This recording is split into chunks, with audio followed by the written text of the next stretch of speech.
Hi there, Glocal citizens. Welcome back to the podcast that inspires a borderless mindset around manifesting a new world.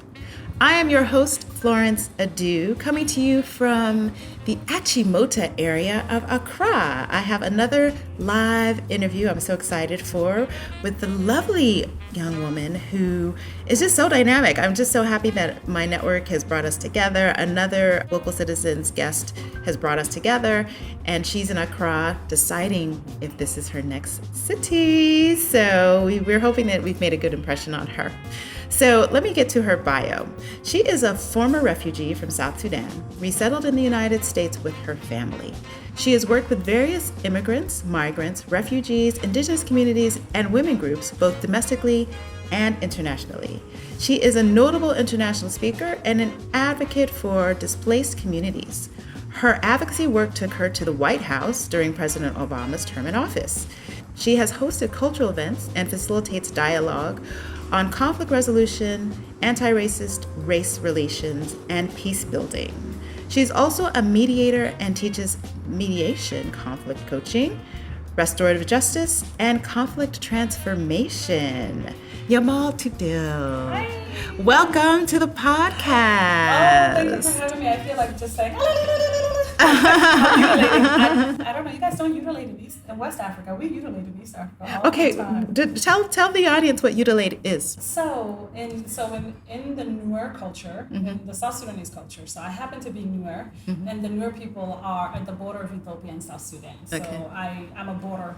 I straddle borders. Okay. And so whenever it's a happy occasion, there's a celebration, people have to utilate. Okay. So in my Ethiopian utilating, we say, and then in my South Sudanese side, we say, so as a young woman, you have to learn how to do that because, let's say for weddings, graduations, if people are silent and they are not making these noises, like then you'd be like, nobody's happy. Yeah, so it's an interesting. So when I came here, we went out and I'm like, oh my God, let me utilate. And they look at me like, sis. It's true. The West, I don't think we really do that. What happened? That's a really good point. And so maybe I'm going to do some research on that because, I feel like there has to be something because we have all those same types of, gatherings, happy feeling things. Even within the Native Americans, when I used to work with the Ponca tribe in Nebraska, they utilate. Sure. And it was like, when I did that, the elders were like, wait, hold up, what? Yeah. And I'm like, wait, hold up, what? You guys utilate too in this hemisphere? Like, how did that migrate? The sound. So we have to do it because there's no way that it hasn't been here, right? So I'm gonna find out. Listeners, stay tuned. We're gonna find out what West African utilation is like. Okay, so do it again. Let's see. So this is the Ethiopian utilation. Okay. It's like, okay. And in the South Sudan, we go. Okay, what are you doing with your tongue for the South Sudan one? My tongue is on the roof of my mouth. Okay, for the South Sudanese one. Okay. And if you want to be a bougie auntie, you hold you often have to hold your stick. Teeth. Your teeth are just like There you go. See, I can do it the bougie way. Yes. Hold up. You can do it the bougie way. Normally, those aunties have gold bangles on their hands, so they're showing off. Okay, so I gotta get some gold bangles. No wonder you know how to do the bougie way. I can. Okay, so you kind of answered my first question. So my first question is, where are you from?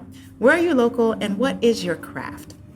Oh man, where am I from? That's a really interesting one. So my family is South Sudanese, also Ethiopian, right? Again, if many of you are familiar with what happened, the partition that happened between India and Pakistan is literally when the Wa people, when they were having fun drawing our borders, my family got separated by border. So linear-wise, homestead is in South Sudan, but my family migrated also to Ethiopia. I was born in Ethiopia, so I've only been in South Sudan for a year of my life, and that was during migration from war. So I most of my cultural being, it's Ethiopian, but then I learned my Nuer ways at home when we were resettled in the U.S. So I would say I'm from South Sudan and Ethiopia. I'm a local in the United States, and hopefully, I'll migrate. I'll migrate soon to Accra. You'll have a new local. Yes. Okay. And so, what is your craft? My craft, oh my God. I tell people all the time, I'm a Black woman. You should ask me, what is not your craft? What is not your craft, right? What is my craft? I do many things. So my formal background is I'm a practitioner of conflict resolution. So I am an adjunct professor. I teach mediation and conflict coaching, conflict transformation, and restorative justice. And I fell in love with teaching. It's my second academic year of teaching at a graduate level. So I'm literally teaching the 3 classes I took for my master's degree. And since I was doing the work, my co-professor and I were invited to teach since we're doing the work. And it's been really meaningful just to see that. Can I curse on this podcast? Yes. Okay. We keep it real. Okay. Keep it real. It's been phenomenal that I'm mind fucking young folks to really think outside the box, and particularly with young people in the States and my students that are white men. I'm like, you are the privilege holder. How do I mind fuck you to use that privilege for the betterment of everybody, including yourself, right? So for me, I keep it real in the classroom. So I really enjoy that piece of the work that I do. That's tricky. Yeah, that's tricky. Okay, so tell us what these courses are. So basically with mediation is I'm teaching from a community mediation style, right? Because there's various mediation, there's litigation, there's corporate and all of that stuff. I'm community. I love community. Okay. So with community mediation, it's just basically teaching my students how to facilitate mediation. But with that, it's not so much doing it, but it's also checking themselves. So a lot of the work as a mediator is on you, because when you have 2 parties coming and sitting together, you have to check your own biases. You have to check all of your biases so that you can actually keep the integrity of the process. So that is literally what mediation is. And then conflict coaching, if the parties are not willing to mediate, then you can coach them on how to talk to each other. So does that happen separately? Yeah. So I've been in mediation before, right? I had a business issue, and so we did mediation. So I think we first did separate, and then we came together. Is that the similar? That was litigation kind of. Yeah, one. That was litigation. But then also when it comes to that, it comes into shuttle diplomacy. So the mediator you do the shuttle diplomacy. Oh yeah, here, back forth. Yep. Oh, okay. Shuttle diplomacy. That's what I feel was happening. Okay. With mediation, there's actually a part of the training that when you start together, if you have to speak to each of the party privately, we call it caucusing. Yes. So that's also what might have happened is that the mediator caucus with each of y'all to say, okay, this is their side, this is your side. No, actually, I'm talking to you like, let's say if money is involved, I would say, okay, what is your final price? Right? And then we can have that conversation. And if you want me to share it, I can share it. But if you want me to keep it confidential, it'll be confidential between me and you. But then at least I know what your final price is. When I go back to the other people, I'll be like, okay, what is your final price, right? So that I, as a mediator, could know where each party are from. But often a lot of the disputes are not that deep. It's basically human beings just want to be recognized, right? It ends up being relationship. A lot of our mediators, we teach them, find the common ground. And the common grounds are often relationships and people feeling hurt and wanting apologies. So for my students of color, for me, it's having them check their biases of all level, right? And if they are students of color, it's for me really empowering them to also check their fears or something. There you go. Check their fears and all of that stuff. So that's what mediation is. And then, of course, restorative justice is a community model from West African communities and indigenous people. Also, my people in South Sudan or the Nuer people, we practice restorative justice. So restorative justice is looking at, let's say if you stole a bread, instead of saying, all right, you stole the bread, you're going to be punished for 30 days in jail. Restorative justice looks at why did you steal the bread, right? And so instead of punishing with a punitive justice system, we would just forget about you, throw you away. Restorative justice looks at the community. What is the impact on everybody? So Let's say you stole the bread because you were hungry and your family needed food. Let's go look at what's wrong with that. If it's a systematic thing, then it's a matter of looking at the systems. And then for you, it's maybe having to work with the shop owner of really just, okay, I'm going to work with the shop owner for the next 30 days, to pay off because I've done this instead of throwing you into jail. So that's basically what restorative justice is. Yeah. And then conflict transformation is transforming conflict, right? Often people look at conflict as something negative, right? We look at conflict from all aspects of it, of how do you really transform negative conflict into positive conflict and positive conflict into, something else. But that course really goes deep within yourself. So I teach a lot more about compassionate listening instead of active listening. So active listening you get in mediation and restorative justice. With conflict transformation, you look at compassionate listening where you actually listen with your heart. Yep. So how do you teach that? Oh, girl, listen, you need to come and sit in one of my classes. I do. So compassionate listening it's with stories. It's a storytelling. It's very storytelling like, and really having you go into empathy and not sympathy. Yes. Yeah. So Okay. That's where we go. Got it. That's deep because I feel like we don't teach children empathy soon enough, because that should ultimately, in my mind, be the place where we're always starting, in terms of dealing with each other. So it's like, we're not saying, oh, poor poo-poo, whomever. It's like, we're all human. And so how do I relate to you and what you're doing from a real connected instead of a, I want to say outsider's perspective. So interesting. Yeah, Very that's just a little thing, and then I'm also a director of diversity, equity, and inclusion, and I also have a nonprofit. Okay. so I do a lot of stuff. You do. So let's talk about, what we've just talked about empathetic and, compassionate listening. So we're finding now in 2021 that we have a whole new industry around DIE. Okay. Or DEI, around DEI, right? And by and large, most of the women or people that are running those divisions, heading it up, I've seen so many of my friends, colleagues, are Black women. So what is your perspective on that? I mean, obviously we're able in doing it, but there's something to unpack in that. So it's like we obviously know how to do it, but what is, there's always this kind of like, I love that the sister's doing it, but we're still in this system where you get pigeonholed, you don't necessarily get the resources you need to do whatever the job is that you do. So tell us about that experience. So it's unique. Mine is unique. So my title I think it's just a title because I've been doing the work. Sure.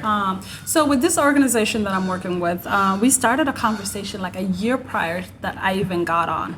And I'm very fortunate enough that I have frank conversation with the CEO, my supervisor, because I'm like, listen, we're going to have real conversations. When they were actually acquiring a mediation organization when they approached me, and this was a year later.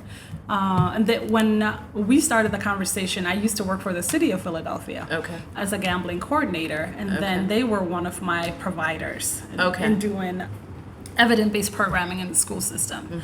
So when I was approached with the conversation, I saw that, the CEO of the organization was reading White Fragility. I was like, hey, white woman doing the work. I like, she doing the work. She out here reading White Fragility. Okay, I'm going to keep that in mind. And we just kept the conversation. And when they really approached me, it was first they approached me with a mediation director. But this was after George Floyd. Okay. Yeah. So when they approached me, I said, listen, I'm a Black woman. Black women right now, we're being recruited by organizations to try to, say, hey, we're doing this work and so forth. Like, I'm not ready to come and perform if the impact that I'm needing to make in the organization, if it's just going to be hiring that we hired a Black woman. And for me, I'm not just a regular Black woman. I'm like the original woman, right? So I'm like, it's like, and we had a frank conversation because she was just like, no, this is a role that we've strategically been thinking about. And the organization just hit 50 years. And what is the organization? CORA. CORA. Okay. Yeah, CORA Services. And they are based in Northeast Philly. They do phenomenal work for children and families, in whether it's speech therapy, whether it's physical therapy, whether it's after school. We have so many programming. And as they were acquiring this mediation organization, they saw that I have that background, but then I've also done a lot of my work in DEI without me even knowing. Sure, exactly. And they literally went and they were like, hold up. You have these two roles. Why don't we just kind of combine? Because if you're going to do mediation full time, you're going to get bored because we're acquiring this organization. We have to learn all of that stuff, but we also need a DEI piece of it, and you're already doing it. So why don't we just, you do 60% DEI and 40% mediation to just kind of. Okay. So I was like, okay, we can do that. We can do that. All right. But I've been very fortunate that I've been supported by the organization, by the leaders themselves. Yeah. But I've had conversation with my counterparts that are in white spaces as the consultants. And they are not the face of the organization. So, white women will go and sell the products, and then they'll come in as, oh, this is our consultant. You can work with her now, or you can work with him now, or they, right? So it's been very problematic. It's just like any other field. It's like we're being used while they're... Sure. Advantaging that. Yeah. It's a hot mess. Oh, new issues. Okay, so before we get into your work at your not-for-profit and some of your other creative endeavors, let me ask you why the where. And this is a big question because, and I want to put that in the context of why the how your family came to the U.S. And I know you have a very, this is a story that has put you on the map in many spaces. So tell us more about that. So what had happened was, a lot had happened, y'all. Yeah. A lot has happened. Yeah. So, I survived wars. I've survived wars. And it's unfortunate now that the two countries that I love, that I call home, are still going through conflict. And for me, I think that's what makes Ghana so special, is that I can find stability here. I know that I don't have to run. Right? And so this kind of been my thought process as I've been here and meeting people and so forth. So in 1991, a war broke out in Ethiopia. And then my mother was in the capital with my younger brother, and my dad, and of course I'm an African, my dad has multiple wives. His second wife and my grandmother and aunts, we were at the border. When the war broke out, we fled. We went back to Sudan, and my mom stayed in the capital. So for a year's time. And at that time, it was still Sudan. Yeah. Yep. Still Sudan. Yes. So at that time, it was still Sudan, and so we fled. It was during the rainy season, and we made do with what to do, as they say, and we walked. So my 6-year-old self walked to Sudan for safety during the rainy season with my late grandmother and family members. So, and at that time too, during that walk, we were also being bombed by the North. So it's interesting now that I look back at it. I'm like, oh, dang, I had a horrible childhood. Yeah. So do you, I think children who experience trauma often have very vivid memories of their growing up. Do you? I do. And I think I've done therapy. Yeah. Yes, therapy. People. Yes. I've done therapy, and it's interesting because the horror of war is not what's vivid. It's the memory of joy and the storytelling that my grandmother have gone through. Yeah. One of the most horrific memory I remember, I'm not focusing so much on the horror piece. It's 11 o'clock. Sorry, go ahead. But the piece of my brother stepping on somebody's shit because we had to take cover from being bombed, and we just laughed it out because we call him Shitty Foot the whole day, right? The memory of us trying to get water and seeing body flowing in the river, it's like a backdrop compared to that. Sure. Like we were just like, yo, we are out here trying to survive and you can't even know where to stop? Like, the fuck? Yeah, the levity of At life. least that's for me, but a lot of other children, adults now that have survived war, of course, they have different way of dealing with traumas. Sure. For me, humor has been the way that my family has dealt with trauma. Right. Yeah. Right. Okay, so you ended up walking to Sudan at the time, and then A year later, we had to walk back to Ethiopia because then a war started. Yes, yep, a war was going on in Sudan, and this was the war that ultimately culminated in the split. It's always been from 1983 until 2005. There's always been conflict. In Sudan. Mm-hmm. That's right. Yep. So I was born in displacement, I guess. If my family did not go to the newer side that are in Ethiopia, I would have, been born in Sudan, and the rest would have been history, and we would have not been here today. Right. And I think that highlights this whole. The borders. I hope one day, if we can survive and be together with our peoples, that we can redesign our map. Okay. For our own connectedness and our own, because you're not really of two countries, right? You're one, right? You're of one cultural origin, right? And there was no line that dropped between you, and so you're at the mercy of this person's power struggle. So no, it's interesting you should say that, because with the newer people in Ethiopia, we're a minority ethnic group. So I know what it feels like not to have privileges. But in South Sudan, we're the second largest ethnic group. So I know what it feels like to have privileges. Right. And what comes with that. So it's been an interesting dichotomy to be like, oh, I'm in this community that I'm a minority, and often comes with being tokenized, but then also not being recognized, because an Ethiopian woman, what the media has perpetrated is light skin, long hair or whatever. When I show up and I'm like, I'm Ethiopian, they'll be like, say, well. Right. Okay, so Ethiopia is hot topic. Hey, Jesus. Currently. Black Jesus. It is. And so I just want to touch just really summarily on what because this is, you live it, it. So for our listeners, give us a little bit of a backdrop on what exactly has been the issue, what your knowledge is of, or just your vision for a way forward, because this is... So it's a lot. It's a lot because social media has made it very difficult for people to speak on the Ethiopian issue. Yes. Right? Yes. And I even posted the other night a post on Instagram, because a lot of my Ethiopian family have been calling me out as to, why have you been silent about the war and not talking about it? And I literally wrote and said, many of you don't know me. Many of you don't know many of you don't know that what the horror of war has done. Right? A lot of the social media warriors that are out nowadays, they've never experienced war firsthand. So they don't understand what's going to they don't understand their actions of those that are fleeing. Right? Of course, there's war terminologies that's being utilized, that is not being utilized right. The word genocide, atrocities are happening between the government and TPLF, right? Yes. The opposition. Sure. And of course, they are refugees. The Tigray people are refugees. The Tigarus are refugees. Yes. Ain't nobody can deny that, right? Sure. Yes. So it's balancing that the government is also doing wrong, and also the opposition is doing wrong, right? At the end of the day, our people don't realize that we're being used. My motto is, I will always choose humanity over politics, point blank period.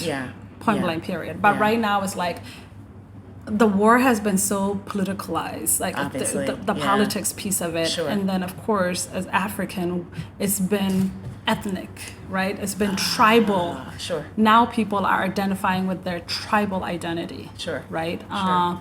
So it's for me, it hurts. Yeah. Because I know what those girls are going through. I know what those children are going through. I know what those mothers are going through, fleeing the northern region of Ethiopia to go to Sudan. And Sudan also... It's not welcoming them. No, it's not about welcoming them. Sudan went through a coup a couple of weeks ago. Yes, that's right. Listen. Yes. Oh. From the fire to from the hot water to the fire. Exactly. So, and I just tell people, like, before you... social media shame anybody to speaking out. Check yourself first, because you don't know what they're going through. Sure. Because for me, I'm trying to keep my sanity. Yes. Because I'm being triggered. Yes. At the same time as doing the work in silence. Yes. Advocating. Yeah. and not just being over here posting, doing this. Right. And thinking of the people. Yeah, the people who are actually in it have to live. Exactly. So it's like, I'm not going to subject myself to the imagery that's happening right now. Because that's me. I can live my daily experience because it's like, that'll take me back to my 6-year-old self. Yeah. Exactly. So it's unfortunate, but I think for me, there's a lot of stuff, man. I'd be calling out my West African cousins that, a lot of issues are happening in East Africa, but they're never known to the West. Exactly. Right? And our loudest cousins of all are the Nigerians. I'd be calling them in lovingly. I don't call people out in restorative justice. We call people in, right? Okay. Yes, we call you in lovingly. Okay. We don't call you out, because when you're calling somebody out, it's Negative. negative. Yeah, it's negative. exactly. I'm calling you in lovingly. Right? Because for us, it's like, I remember when NSTAR was happening, and I was, and that was during like Clubhouse days. Like early last year, Clubhouse, where Yeah. I learned so much about Nigeria, the people, the movement, and all of that. And a lot of us East Africa were in those spaces. We're like, how can we help? What can we do? All of these things, because we knew if Nigeria falls, we're fucked. As Africans, we're all fucked, right? But when issues are happening to us in the East, it's like often, West Africans have a lot more voice on social media, a lot more voice on the internet. Nothing. Nothing. Right. So we're like, how do we balance each other's stories? Sure. And we're not, it's like this borderless thing that we're talking about. It's like, okay, my family's hurting on the other side. What can I do to pick them up and say, hey, like right now, Sudan doesn't have internet. No news is coming out of Sudan. And I think that's why. Because our challenge is that the governments on that side are much more effective at shutting it down. And that's, I was listening to a program just the other day. It's like, the issue is that we have governments that have the ability to shut out all communication, and then that is the issue with holding back the public and silencing and holding us back from even being able to say something. So I can honestly say, I have found it difficult to really understand everything that's going on, because you're right, there's a lot going on in East Africa. So until the BBC decides to cover it in a certain way, maybe Al Jazeera, then we might really know what the story is. But the those who are like I want to say the citizen journalists who are really who we rely on, they don't have a way out. And so I hear you. And there's many people in the diaspora that are speaking. So I think it's a matter of us making sure that your base that you're following is diverse. It's not just, So for me, people be like, wait, how do you know this is popping off here, there? I'm like, because you've done the work. My friends, my circle, even me being here, I met our friend, we met in Cuba, right? It's like, and then now I'm meeting you, like, hey, truly being global citizens, making sure that your circle is not the same, right? Being able to say, I can say right now in my circle, it's like, I pretty much have global people in my it's in not just network. In my network. Wow. But I appreciate that. That's really insightful in terms of we all have our own struggles, so we all have to be able to live it and still advocate in the way that we can. So I appreciate that. And I will do a little bit of research, listeners, just to kind of give a summary as much as I can about how we can help with the conflict in Ethiopia and understanding. I have some friends in Addis, and they're like, oh, we're okay here. No, Addis is fine. Yeah. But there's a lot of misinformation that's happening. Yes. So even the news that's happening is problematic. The way the West has been posting and the way that media is also being used as a weapon of war also. Of course. So getting the right opinion is really difficult right now, particularly with this Ethiopian conflict. Yeah. Where South Sudan, they're in the process of implementing a peace agreement that was signed in 2016, because the first one that was brokered in Ethiopia fell apart in 2016, so they got another one. Okay. They're trying to implement that, and that's going really, really slow. So hopefully nothing pops off. Right. Yeah. Listen. That's a whole workshop. Yeah, it is. On the region, like that general region. And I feel like, It probably is a workshop in the tribal dynamics as opposed to the country dynamics, so that we would really understand, okay, why are these things breaking down the way that they're breaking down, and how do we empower the people who are there? Because everyone was really happy when South Sudan became its own country. And then, what is it now? Almost 10 years later? It's 10 years old, yeah. Yeah, 10 years later, we're kind of still wondering how is the newest nation in the world, right? No, girl. Barbados. Barbados are our youngest siblings. Listen, hold up. Barbados with bad girl Riri being the... No, Barbados is our youngest sibling, right, as of last week. Yeah. And I joke in my circle of friends, I'm like, we need to tell these South Sudanese politician uncles, they can't use this excuse of, we're the youngest country, we're still a baby. You're 10 years old. You're eating fufu and banku. You have teeth. Yes. Barbados is the new baby now, so you people get your act together. Yeah. Speaking of banku, actually, in Arabic it's called asida. Asida. Yeah. Okay. So when our friend was telling me, we need to try banku, I'm like, yay! I went to try banku. I was like, this is. I'm like, this is banku. Ooh, this is asida. And except banku, it's a little bit softer because I think you guys use cassava in it too. Sometimes, yeah. Okay, sometimes because somebody told me like in a different region of it, you guys just use a millet, the corn or millet. So it can be corn, it can be millet. But some might add. Asida for us is corn, right? Okay, so in Arabic it's called asida. In my Nur language we call it mian. Mian. And then in Amharic we have something similar, but we call it gumfo. Gumfo. Okay. Yep. So the same kind of like ball, the same ball texture. And then you eat it with different sauces. So with gumfo, it's literally almost like a lava, like a lava. Yep. So and then it's hot. So basically you'll put it in the bowl, and then in the middle you'll put the sauce in the middle. So it looks like a volcano. It's prettier. It's prettier. Yeah.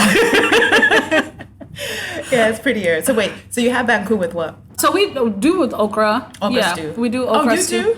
Yeah. Oh, girl. Our food is the same. Listen, watch Auntie Dr. Harris, with High on the Hog. Okay. So High on the Hog, phenomenal documentary on Netflix. Yep. And Dr. Harris, she's does the connection of food and all of that stuff. Oh my gosh, fabulous woman. I had an opportunity to meet her in the summer. Oh, nice. But she talks about okra and how okra migrated from West Africa with the enslaved and then even in the U.S., right? Yes. So during the summer, I was in the South and I was like, fried okra, let me try it because I love okra. So we have it with okra. We also have it with collard greens. Okay, yeah. Yeah, we make collard greens. Kind of like our contomere. Yeah, and then we have it with different stews. You can have it with different stews. So there was a phenomenal spot that our friend took me to. Which one? I forgot the name. And this friend is, for those of you, he was on an episode, Asari Ajay, artist, architect, Renaissance man. So I'll leave in the show notes his episode as well. Yeah, so Asari took me to this place and I was like, yo! And I had okra with banku. I was like, praise Black Jesus. Was it the one in East Legon? No. Okay. We don't do bougie. We do local. I'm an African woman. I'm an African woman, right? I don't do bougie. I left the West to come here for what? No, it was a local spot. I'm literally going to find the name because it was really good. Because I'm a vegetarian in the States and I grew up in Adventist. And so I was like, I'm going back to Africa. I'm going to Accra, West Africa. All they do is meat. So I chose to become a pescatarian while I'm here, which means I'm eating fish. Okay. And eggs. But in Ethiopia, there's such a variety of veggie and also vegan. So when I'm there, it's okay for me to find food. Sure. But while I'm here, I was like, Yeah, it's a bit challenging. It's interesting you say that because you're leaving. Next weekend is the vegetarian festival, which I just yesterday met with the gentleman who's running it, and hopefully I'll have him on a guest soon. But basically highlighting, that there are options, and he said next year it's going to be even bigger because they got big sponsorship, and it's going to be a regional thing. So, so we're trying. Asanka Local.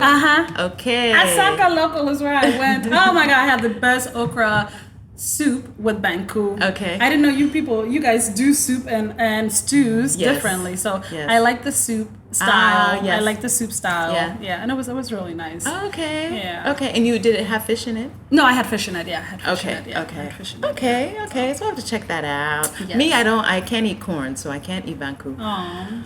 But I make okay. do. Fufu.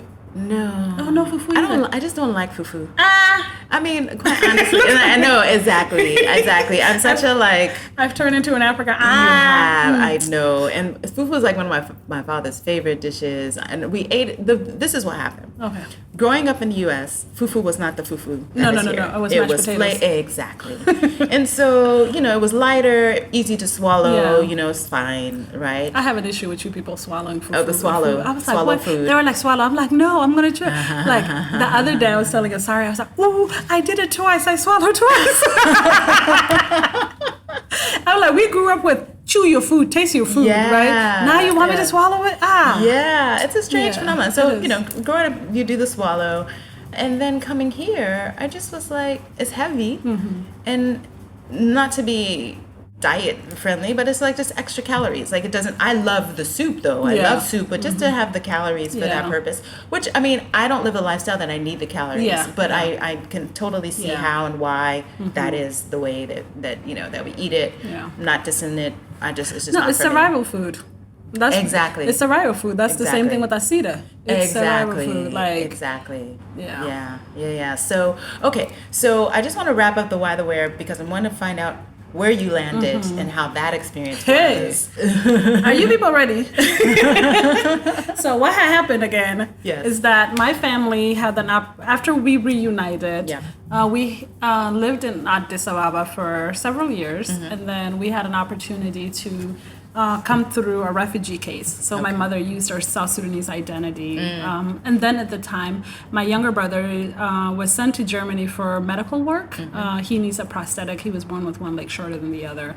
So every 6 months he needed a new prosthetic. Oh, right, because he's growing. Yep, he's growing. So they didn't have advanced prosthetics, hospitals in Addis at the time.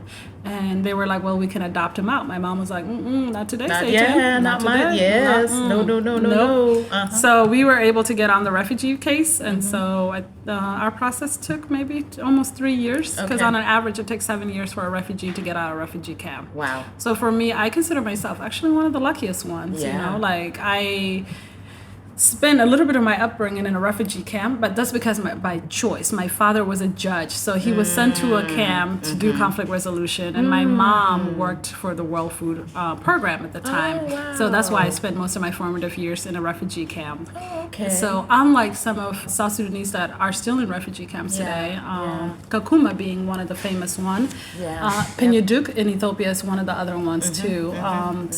In 96, we had the pleasure of being resettled by Lutheran Immigration and Refugee Services to Sioux Falls, South Dakota. Sioux Falls, South Dakota. February. In the heart of winter. Hey, Jesus! I have never seen snow in my life. I heard of snow because, the Bible, white as snow. Yes. We got there, I'm like, what is all this sugar on the ground? Oh, right. Because it was just white, and they said that was the worst winter they ever had.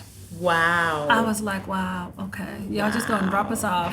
Right. And I was so sad because a lot of the people that came with us, they resettled them in San Diego. The issue was that I had a cousin in Sioux Falls, and so my mom identified that her sister sent into Sioux Falls, so they did a family reunification. Oh. So that's why we ended up in South Dakota. Wow. You could have been a Cali girl. Yes. Except I'm everything Dakota. for its reason. Yeah, most definitely. Yeah. Which I think kind of speaks to a little bit more of the work that you did. So before we get to that, I want to ask you my Glocal Speak question. Okay. So we want to hear what you hear. So I asked you to share a word, a phrase, or a saying that is a meaningful part of your local experience and why or how you came to value it as a colloquial speak. Ooh, the other day we went to the market, right? And which market? Mokala? Mokala, yeah. Yes. We went to Mokala. And during our shopping experience, I've heard this word, but I really didn't, until this lady, phenomenal customer service. And she was like, beautiful tum tum. I was like, what the heck is a tung tung? And then Asari was like, no, it's like a drum. Do not abroni it, right? Oh, okay. It's like a drum, tung tung. I was like, what does that mean? They're like black. I was like, oh, black. Okay, so for me, it's like, since I've been in Accra and, going to different parts of Ghana, it's always been like, your black is beautiful, your black is shiny. Yeah. Them using the English word black is great, but when there's a, tum tum is in Twi, right? Sure. I was like, so this lady, we were shopping and, we were cutting it to prices. She's like, my tum tum sister. I was like, my caramel sister. You have to come down with the price now, right? And it was phenomenal that being called black is not negative in this country. Yeah. There is a negative connotation for me to being called black in the States, right? Where I'm clearly like, I'm South Sudanese, so the like of Alekweg and Daki and so it's like, it's just like, wow, your black is shiny, we love it. Yeah. Where in the States I can get to, oh, okay, your black is interesting, or on any given day I'll go to, damn, you dark as shit, to, oh wow, you're exotic. That's very American. Yeah, so here it's like, tum tum. Yes. It's all love. It's all love. Yeah, it's all true. love. Yeah, and just being recognized is like, oh my God, I would love to have you. I'm just like the amount of women that wish they were like dark skinned. And then I'd be like, but why do we have skin bleaching products advertised in this country? Big billboards. I saw big one billboard. the other day. I was like, ew, I cannot believe that billboard. My goal in relocating to Ghana is for me to be on a billboard. There to you change go. that imagery. There you go. I'm gonna be modeling one of these products. Sure. Tum Tum will be on a billboard. Exactly. I heard that. So so we welcome you, and we were looking to see you in bright lights. Okay, well, thank you for that, Tum Tum. Oh, thank you. Thank you for catching part 1 of my conversation with Nyamal Tutdeal. Be sure to catch us again next week when we go deeper into her works and her travels in Africa. And as always, you can catch us each and every Tuesday with a new episode at www.glocalcitizenspod.com and wherever you get your podcasts. And until next time, bye for now.